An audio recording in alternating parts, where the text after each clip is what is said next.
Santé Magafrique. Des mots sur les mots et des diagnostics. La santé au Sahel et en Afrique. Maladies, Traitements, soins, protocoles, prévention. Un check-up hebdomadaire de l'actualité médicale en Afrique. Ifriqiya FM, Votre bien-être santé. Santé Magafrique. Bienvenue dans ce nouveau numéro de Santé Magafrique, votre émission santé qui vous accompagne chaque mercredi sur votre radio panafricaine Ifriqiya FM. L'Aïd el-Fitr marque la fin du mois de Ramadan, un moment de joie et de partage, mais aussi une période de transition pour notre organisme. Après un mois de jeûne, il est essentiel d'adopter une alimentation équilibrée et de reprendre un rythme alimentaire progressif pour éviter les troubles digestifs et la fatigue. Comment bien préparer son corps à ce changement? Quels sont les pièges alimentaires à éviter? Et pour en parler, nous recevons le docteur Elias Hamouk, infectiologue. Bonjour docteur. Bonjour Samar, j'espère que tu vas bien. Ça va docteur Sahar Mdan, comment vous vous portez avec ce mois de Ramadan? Ça va, beaucoup de travail. Vous aviez bien alimenté, plutôt adapté vos habitudes alimentaires, docteur? Oui, ça va. C'est ce qu'il faut faire. Il ne faut pas donner des conseils et ne pas les appliquer, c'est vrai. Alors docteur, comment préparer son corps avant l'Aïd? Après un mois de jeûne, le corps s'est habitué à un rythme alimentaire particulier. Comment doit-on s'y prendre pour surtout éviter un choc digestif le jour de l'Aïd? Alors, c'est vrai que c'est plus difficile de s'adapter au mois du Ramadan que s'adapter à l'Aïd. Parce que le mois du Ramadan, c'est un seul mois, donc il y a beaucoup de perturbations. Donc il faut, on l'a dit, il faut se préparer 1 à 2 semaines en avant. Je parle du Ramadan, par rapport aux habitudes toxiques, tout ce qui est tabac par exemple, par rapport au café, par rapport à l'alimentation, par rapport au sommeil. Mais les gens sous-estiment un peu la transition entre le mois du jeûne, parce qu'il y a 3 étapes. Il y a le mois du jeûne, il y a le retour après le jeûne, mais il y a aussi la période de l'Aïd. Donc il y a 3 étapes. Et malheureusement, ces 3 étapes s'accompagnent souvent par des excès. Oui, c'est ça. C'est surtout les excès. Voilà. Et pendant les 3 étapes, parce que juste avant Ramadan, on a tendance à manger beaucoup, à prendre beaucoup de fast-food parce qu'il y aura le Ramadan, donc on profite. Quand on fait le jeûne, on ne mange pas toute la journée, donc la nuit, on mange beaucoup parce qu'on profite.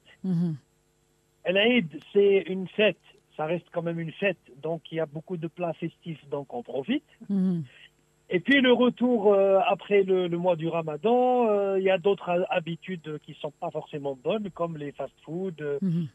Vous savez, parce que pendant le Ramadan, on ne mange pas beaucoup de burgers, de pizzas, etc. C'est vrai. Donc il y a des gens qui profitent aussi. Donc le mot qui dérange là, c'est le mot profiter.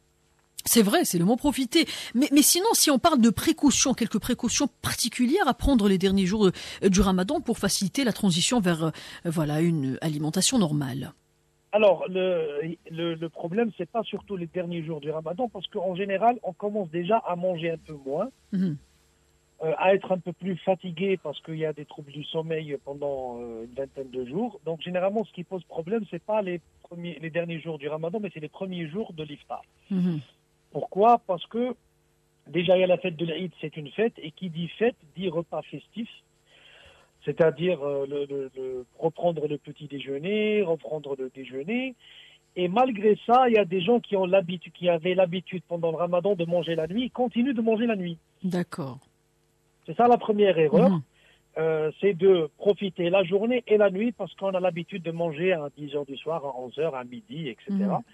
Donc, ce qu'il faut faire, c'est que l'idéal, c'est par exemple le premier jour de l'Aïd, de prendre le petit déjeuner parce que ça reste quand même une fête et c'est un moment, c'est-à-dire ça fait longtemps qu'on n'a pas pris de petit déj le matin, etc. Donc de prendre un petit déjeuner avec des gâteaux, un café au lait, du thé, tout ce que vous voulez, parce que ça reste quand même une fête. C'est un moyen, c'est un repas pour se revoir, pour certains repas collectifs. Et puis l'idéal, c'est de ne pas prendre le déjeuner. D'accord. De ne pas prendre le déjeuner. et de prendre le dîner au moment de l'iftar pendant le ramadan. D'accord. Comme ça, on fait une transition en douceur entre le ramadan C'est vrai, et... ça fait une méthode. Voilà. Le deuxième jour, on prend un petit déj plus léger, on ne va pas prendre des gâteaux, etc. Là, on prend un déjeuner et on prend le dîner, c'est-à-dire on fait une petite transition. Et il y a aussi une chose par rapport aux gens qui prennent du café et qui profitent, c'est normal, pendant le premier jour de l'Aïd, de prendre le café toute la journée, il faut y aller progressivement. Parce que je pense pas ils vont vous écouter, docteur. Hein. Je sais, mais j'ai pas dit c'est interdit. Ah oui. J'ai pas dit c'est interdit. Alors je rappelle. Sinon, y a-t-il des risques peut-être de reprise de café comme ça avec excès? Est-ce qu'il y a des risques? Bien sûr qu'il y a des risques parce que vous savez, moi je connais des personnes qui prennent 4, 5, 6 cafés par jour. C'est vrai. Et il y a des personnes qui prennent un café par jour. Maintenant, la personne qui prend un café par jour, si elle prend 4, 5 ou 6, elle va avoir des palpitations, elle peut faire des malaises. Contrairement aux personnes qui prennent 4, 5, 6 cafés par jour, qui ont l'habitude, qui ont une tolérance. Mais même si on est un amateur de café et on n'en a pas pris beaucoup pendant le ramadan, si on prend beaucoup le premier jour, on va choquer le cœur et on va choquer le corps. Donc il faut le meilleur des conseils, c'est d'y aller progressivement. Tout simplement. Mais certaines personnes reprennent d'une façon excessive l'alimentation, surtout les sucreries, surtout le matin de l'Aïd. Si vous pouvez, docteur, leur montrer un petit peu la dangerosité de ça, il faut leur faire peur, il faut nous faire peur quelquefois. Donc quels sont les risques pour la santé et comment les éviter? Alors, moi, je vais te donner la journée type de ce qu'il ne faut pas faire. D'accord. Alors, premièrement, le dernier jour du ramadan, veiller comme si c'était toujours le ramadan. C'est-à-dire se dormir vers 3h, 4h, 5h du matin. D'accord. L'Aïd, donc le matin, on a préparé des gâteaux à la maison, etc. Donc, on a le plaisir de prendre un petit déjeuner avec la famille. Et là, on va abuser des gâteaux, des pâtisseries. Mais quand je dis abuser, c'est 3, 4, 5, 6 parts, etc. Après, on va prendre un bon déjeuner parce que ça fait un mois qu'on n'a pas mangé pendant la journée. Et vous savez très bien que les déjeuners festifs, c'est assez... c'est important. C'est important en quantité et en qualité. Par exemple, nous, en Algérie, en Afrique du Nord, on a tendance à mettre un bon couscous ou une bonne rechta, par exemple. Et c'est un repas qui est très riche en sucre, qui est très riche en gras, avec de la bonne viande rouge, etc. Et le soir, on va manger pratiquement le même repas du midi. Et puis, on a pris l'habitude, le soir, pendant le ramadan, de prendre un thé avec des pâtisseries. Avec des gâteaux. Donc ça, c'est la journée, j'ai décrit la journée où c'est ce qu'il ne faut pas faire. D'accord. Parce qu'on passe d'une journée de jeûne où il n'y a rien qui rentre, au lendemain à une journée où tout rentre. C'est ça. On va paralyser notre système digestif. Si un diabétique, il va déséquilibrer son diabète. Si c'est un hypertendu, on va déséquilibrer sa tension. Si cette personne, ça fait longtemps qu'il n'a pas pris de café, elle va prendre beaucoup de café, ça va stimuler le cœur. Elle peut avoir des palpitations. Donc ça, c'est l'erreur à ne pas faire. Il faut une période de transition. Maintenant, docteur, si on parle des principes de base d'un repas équilibré pour Eid al-Fitr. Alors, un repas équilibré. Alors, déjà, il n'y a aucun aliment qui est interdit. D'accord. On le dit à chaque fois, c'est vrai. Il n'y a rien qui est interdit. Le pain n'est pas interdit. C'est les excès. Ce sont les excès qui sont interdits. Voilà. Manger de temps en temps du pain, un bon sandwich, avec des copains, avec un peu de soda, c'est pas un problème. Mais il ne faut pas que ce soit chaque jour. Alors, ce qu'il faut faire, les bonnes pratiques, un repas équilibré, c'est quoi? Les gens pensent qu'un repas équilibré, c'est de la salade. C'est pas ça un repas équilibré. C'est ça. Un repas équilibré, c'est vrai. Et on divise notre assiette. La moitié, c'est des légumes. Le quart, c'est des féculents. Quand j'ai dit des féculents, du pain, des pâtes, du riz. Et l'autre quart, c'est des protéines. Du poulet, de la viande, des œufs. Tout ça. des merguez, toutes les protéines possibles. Mais il faut que ça soit le quart de l'assiette. D'accord. Donc, si je prends, on peut améliorer n'importe quel repas. Là, je vais donner un exemple, le couscous, qui est consommé beaucoup en Afrique du Nord pendant le Eid. On peut manger du couscous, évidemment, mais en se servant beaucoup de légumes et pas énormément de viande. C'est ça. Là, on arrive quand même à équilibrer un plat traditionnel, festif, mettre beaucoup de légumes, c'est-à-dire des courgettes, des carottes, du navet, etc. C'est-à-dire augmenter sa ration de légumes, manger un peu de viande et on peut avoir un couscous équilibré. Mais on peut avoir une salade qui n'est pas équilibrée. Si je mets de la salade et je mets beaucoup d'huile d'olive et je mets beaucoup de mayonnaise et je mets beaucoup de croûtons, ça sert à rien, oui. On est en train de... il y aura beaucoup de calories. Il y a des gens qui pensent que l'huile d'olive est très bonne pour la santé. C'est vrai qu'elle est très bonne pour la santé, mais elle est très calorique. C'est vrai. Si je mets 3 ou 4 cuillères à soupe d'huile d'olive, je vais avoir 400-500 kilocalories. Donc, je vais prendre du poids malgré que c'est équilibré. Donc, ce qu'il faut faire, c'est qu'il faut être intelligent. C'est normal de manger du couscous ou je parle du foufou, par exemple au Sénégal, ou manger... Docteur, c'est combien de calories en 4-5 cuillères? Parce que je pense qu'il faut le répéter, hein, parce qu'il y en a beaucoup, surtout les Algériens, surtout l'Afrique du Nord. Une cuillère, c'est 100 calories. Une cuillère, c'est 100 calories. Oui, et nous, les Africains du Nord, surtout les Kabyles, les Hemesdir, ils ont tendance à abuser. Alors que si je peux préciser, la région de Kabylie en Algérie. La région de Kabylie consomme beaucoup l'huile d'olive, c'est l'eau, hein. Oui, et c'est bon pour la santé. L'huile d'olive est bon, mais elle est calorique. Elle est calorique. Très calorique. Si je mange une barre de chocolat, qui n'est pas un aliment. Non, on a tendance, docteur, à dire que au lieu de mettre l'huile d'olive, je vais mettre de l'huile, plutôt au lieu de mettre l'huile sans goût, l'huile végétale, je vais mettre l'huile d'olive et comme ça, voilà, j'ai une alimentation équilibrée et voilà, je peux faire du régime avec ça. Non, c'est plus bon.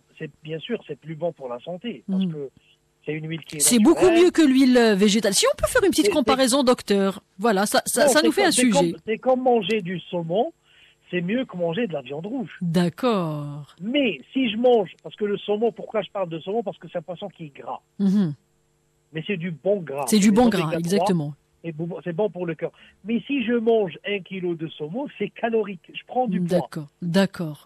C'est-à-dire il faut bien sûr choisir les bonnes calories. Même les avocats, par exemple. Les avocats, c'est très bon pour la santé, mais c'est très calorique, c'est très gras. C'est-à-dire il faut se limiter à un seul avocat. Il faut se limiter à une cuillère d'olive d'œuf. Et bien sûr, vaut mieux ça que des huiles qui sont industrielles, etc. Donc, ce que je disais, c'est que même les bonnes choses, il ne faut pas en abuser. Il faut jamais en abuser. Voilà. Mais docteur, sinon, il y a certains plats surtout quand on parle des plats traditionnels de l'Aïd qui sont très gras ou sucrés. Est-ce que maintenant, il y a des alternatives plus saines qui permettent de préserver le goût et la tradition sans mettre la santé en danger? Ouais, c'est une très bonne question. Pourquoi? Parce qu'elle est à la fois sanitaire, mais aussi culturelle. Exactement. Parce que nous, on a tendance à ne pas lâcher surtout nos habitudes, nos cultures. Et c'est normal. Et c'est normal. C'est notre identité, c'est notre culture. Le Sénégalais doit manger un plat sénégalais, le Sud-Africain doit manger un plat sud-africain, l'Égyptien... ça c'est intouchable. Ça, c'est culturel. Sauf que, pourquoi beaucoup de gens disent nos parents, nos grands-parents, ils mangeaient ça, ils étaient en bonne santé. Oui, parce que premièrement, ils étaient des travailleurs manuels. Ils ne restaient pas dans des bureaux. C'était des éleveurs, c'était des agriculteurs. Ils dépensaient beaucoup d'énergie, donc ils avaient besoin de beaucoup d'énergie. Et deuxièmement, nos parents, nos grands-parents ne mangeaient pas des pizzas et des burgers. Il n'y avait pas de fast-food, exactement. Il n'y avait pas de fast-food. Donc, ce qu'il faut faire, c'est que j'ai dit rien n'est interdit, sauf que il faut limiter, par exemple, il faut augmenter les légumes. Ça, c'est la clé. Les fibres, c'est la clé. On peut faire un bon couscous avec beaucoup de légumes. On peut manger du mil, mais avec des légumes, avec des fibres. On peut prendre du couscous, par exemple, qui est un plat, je rappelle, qui est très gras et qui est très riche, très calorique, mais il ne faut pas prendre de soda avec. Il ne faut pas prendre de pâtisserie avec, c'est-à-dire l'apprécier, le manger excellemment, faire une activité sportive. Par exemple, manger un bon couscous ou un bon repas traditionnel et l'après-midi, marcher pendant 30 minutes. C'est ça. C'est-à-dire il faut dépenser. Il faut dépenser. Mais quand je mets un plat traditionnel, et toutes les mamans le savent très bien, on peut équilibrer un plat traditionnel en ajoutant des fibres, en ajoutant des légumes, en diminuant le gras. Il y a des petites astuces comme ça. Au lieu de frire, on peut plutôt rôtir ou mettre au four, par exemple. Par exemple, je te donne un plat, par exemple les bourreks. Pour les Nord-Africains, c'est obligatoire pendant le Ramadan. Sauf qu'on peut les préparer au four. Et pas, exactement. Pas Ça, c'est une alternative. Ou bien prendre, par exemple, une qui est frite et une qui est au four. C'est ça. Mais on ne peut pas tout interdire parce que c'est la nature humaine. On va se venger après en mangeant encore plus. C'est la nature humaine, justement. Ouais. Et puis, il y a aussi les indigestions et ballonnements qui sont fréquents après l'Aïd. Là, on est dans les derniers jours du Ramadan, mais on est à l'approche aussi, à la porte de l'Aïd. Mais il y a les indigestions, il y a les ballonnements qui sont fréquents, justement, après l'Aïd, c'est-à-dire c'est les conséquences. Mais sinon, que faire pour améliorer la digestion et éviter ces désagréments? Je pense que c'est le plus important, la digestion. Juste pour expliquer, pendant l'Aïd ou juste après, les gens se plaignent de brûlures digestives, de constipation, de ballonnement, de douleurs abdominales, parfois même de diarrhée. Pourquoi? Parce que, vous savez, dans la religion musulmane, on dit « somo tasihou ». Ça veut dire jeûnez, vous aurez une meilleure santé. Et ça, c'est pas que le jeûne religieux, même le jeûne intermittent. Il y a le jeûne intermittent. Maintenant, les gens comprennent, on commence à comprendre. Parce qu'il y a d'autres religions qui pratiquent le jeûne. C'est ça. Le christianisme, on a aussi le jeûne, oui. Voilà, parce que nous, Africains, il n'y a pas que des musulmans. Il y a surtout des chrétiens aussi, oui. Voilà, il y a des chrétiens, il y a d'autres religions qu'il faut respecter. Sauf que tout jeûne amène de la santé. Pourquoi? Parce qu'on laisse reposer notre système digestif. C'est ça. Parce que pendant la vie moderne, on mange tout le temps. Petit déjeuner, après on fait une pause, on prend un chocolat, après on déjeune, après l'après-midi on peut prendre son café avec une petite sucrerie, après le soir on va manger, après juste avant de dormir on va grignoter, donc on va jamais faire reposer son tube digestif. Pendant le jeûne, on arrive à faire reposer, il y a beaucoup de gens, bon, bien sûr, il ne faut pas abuser le soir, c'est ça le bénéfice. Maintenant, quand il y a une transition aussi radicale, il faut y aller progressif. J'ai dit que le premier jour, il fallait mieux éviter de déjeuner. Prendre le petit déjeuner et dîner. Pourquoi? Parce que le corps a toujours ce rythme de ne pas manger à midi.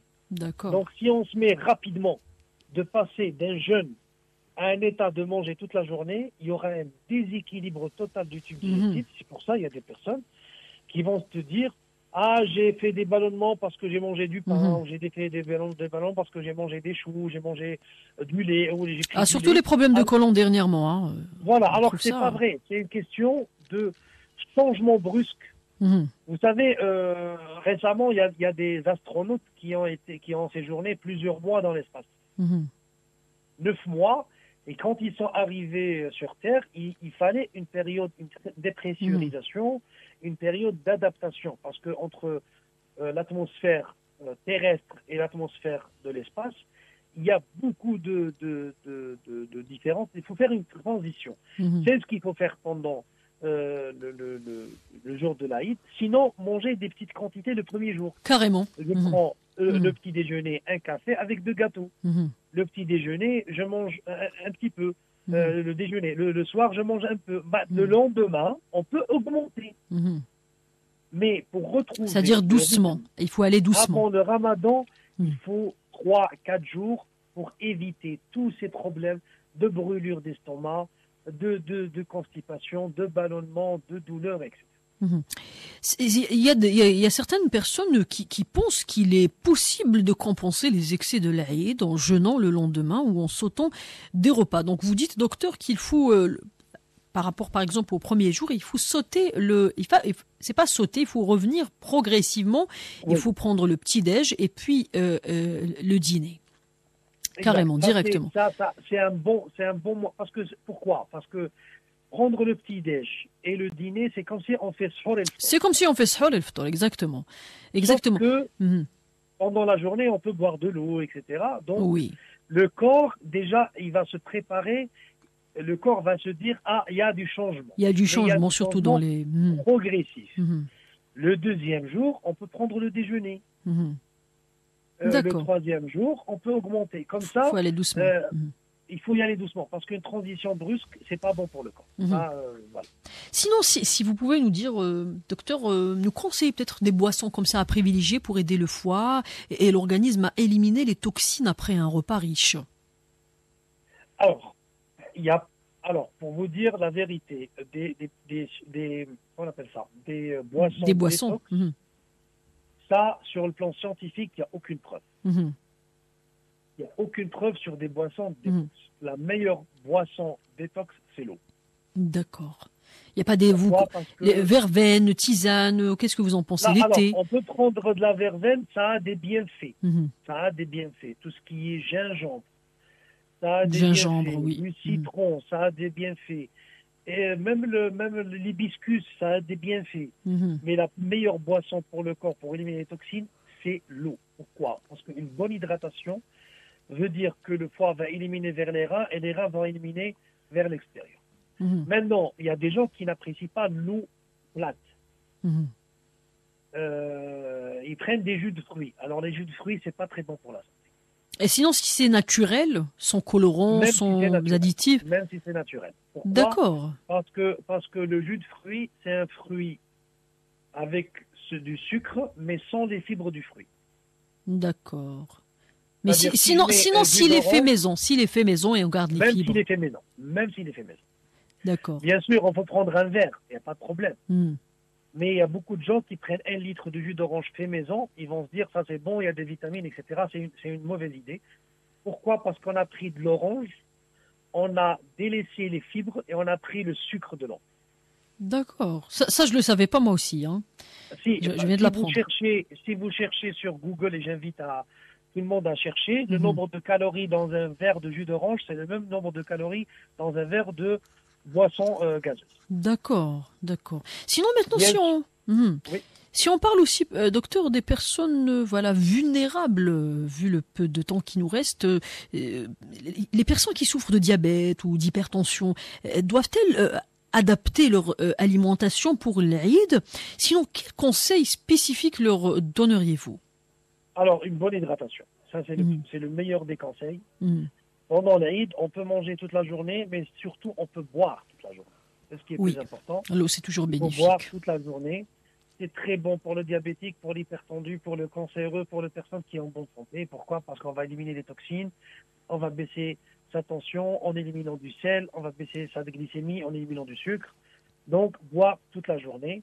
Rien n'est interdit parce que les diabétiques, les hypertendus peuvent être frustrés par rapport au repas festif. Rien n'est interdit, mais on peut manger un peu. Juste pour être avec la famille, prendre un repas. C'est-à-dire, au lieu de zapper le petit déjeuner, non, on prend un petit déjeuner avec un seul gâteau. Comme ça, on va goûter au Eid, mais sans avoir beaucoup de problèmes. Pratiquer une activité physique pour brûler toutes ces calories. Et je reviens juste aux boissons. Si on n'aime pas de l'eau tout court, on peut prendre du thé sans sucre. On peut prendre des tisanes sans sucre. Et pour les gens qui aiment le goût, par exemple, on peut prendre des boissons avec du gingembre et du citron. Il y a aussi, docteur, il y a aussi des gens qui ont, comme on a l'excès de café, il y a des gens qui ont l'excès de thé, le thé vert. Est-ce que c'est dangereux à partir du moment où on prend avec excès? Alors, c'est beaucoup moins dangereux que le café. D'accord. Il y a de la caféine dans le thé, mais le thé, il est beaucoup moins concentré en caféine que le café. Donc, on peut en abuser un peu plus que le café. Exactement, d'accord. Donc sinon, pour les enfants, il y a ces jeunes enfants qui jeûnent de 11 ans, 12 ans, voire parfois plus jeunes. C'est aussi un choix personnel. Donc comment les aider à garder un équilibre alimentaire tout en profitant de la fête? Alors, quel conseil pour les parents, pour les mamans surtout? Déjà, ne pas laisser les gâteaux, les pâtisseries, les sucreries en self-service, si j'ose dire. C'est une ambiance de l'Aïd. On voit des gâteaux partout dans le salon, dans la cuisine, etc. Ça, c'est pas bon. Il faut laisser une assiette de gâteaux. Il faut pas que ça soit la journée de fête. Ça veut dire les enfants vont manger des pâtisseries toute la journée parce que c'est des enfants, ils n'ont pas de problème de santé, donc ils peuvent se permettre. Non. Même des enfants peuvent présenter des problèmes. Donc, il faut rationaliser la consommation de sucreries, même chez les enfants. Bien sûr, leur donner, mais il ne faut pas que ça soit accessible. C'est-à-dire, ils veulent, qu'ils peuvent se permettre tout seuls, c'est-à-dire se servir tout seuls. Non. D'accord. À la demande, il faut leur donner à la demande. Sinon, j'aimerais qu'on termine avec l'activité physique. Il y a aussi des sportifs qui nous écoutent. Est-ce que l'activité physique après l'Aïd est recommandée pour aider le corps à se remettre du changement alimentaire? Si oui, quel type d'exercice privilégié selon vous, docteur? Alors, ma réponse, ça sera très simple. Peu importe le type d'activité. Parce que c'est la marche. L'essentiel, c'est de faire une activité physique. D'accord. Si on n'aime pas. Il n'y a pas une activité à privilégier, docteur, comme la marche, le footing? Non. Si on n'aime pas faire du footing, on ne fait pas de footing. D'accord. Si je préfère jouer au basket ou au football, jouons au basket ou au football. Si moi, j'aime pas ce genre de jeu, je veux faire de la natation, c'est mon sport favori, faisons de la natation. L'essentiel, c'est pas de rester sur son fauteuil à manger des gâteaux et à regarder la télé. D'accord. Donc, docteur, pour terminer brièvement, quel message souhaitez-vous adresser aux auditeurs pour profiter d'un Aïd en bonne santé tout en se faisant plaisir? Alors, il y a 3 messages que je délivre. Premièrement, Aïdkom Moubarak. Aïdkom Moubarak, docteur. À l'avance. On vous dit à l'avance, chers auditeurs. Voilà, bien à l'avance. Alors, deuxième message. Allez-y doucement. Il faut faire une transition entre un mois de jeûne et une reprise de l'activité habituelle. Il faut y aller doucement. Même pour le sport. Parce qu'il y a des gens qui n'ont pas fait de sport pendant le ramadan. Parce qu'ils ne peuvent pas faire du sport. Ils sont trop fatigués, ils ont trop soif. Même après le ramadan, il ne faut pas y aller très fort. Il faut aller progressivement. Et le troisième message, même si c'est une fête, il faut penser à sa santé. C'est-à-dire avec modération. Rien n'est interdit, mais il faut y aller avec modération. D'accord, donc il faut tout simplement aller doucement et éviter les excès. C'est le message ou le conseil du docteur. L'Aïd el-Fitr est une fête de joie et de partage, mais il est important de prendre soin de son corps après un mois de jeûne, en adoptant une alimentation progressive, en évitant les excès, en privilégiant les aliments nutritifs. On peut célébrer l'Aïd tout en restant en bonne santé. Merci docteur Ilyas Hamouk pour vos précieux conseils. Merci à vous chers auditeurs. On se retrouve mercredi prochain, même heure, même station. Restez branchés sur Ifriqiya FM.